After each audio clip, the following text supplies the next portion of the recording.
最近南部一直咧落雨，有积水的情形。高雄凤山就传出天狗节的社区感染，即阵已经有2个病例啊，而且是甲旧年本土流行的病毒拄无共款，应该是新的病毒。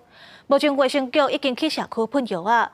另外有113个人因为积水生炭病亡，所以受到罚单。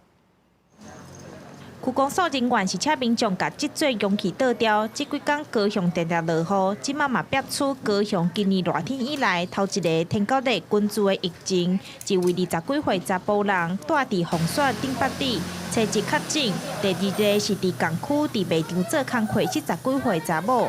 因为高雄前一个天狗日的备案是伫4月底，已经连续5礼拜拢无疫情，初步判断这届第一型的病毒是甲去年本土流行的无。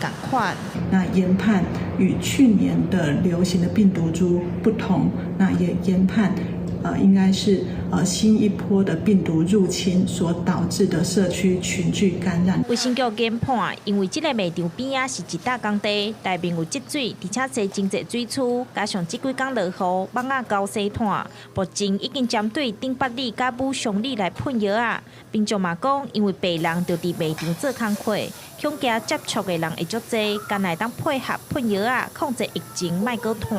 好像大扫除一样。他还要用，他还要搬这些东西，整个都整理。即阵啊，露天拢会积水，希望大家会注意这盆栽啦，吼，脸盆吼，莫有积水，莫有洗蚊虫出来。卫生局伫当地也发现社区有282担积水有生炭白网，要求因爱清理，嘛已经对113个人开单警告。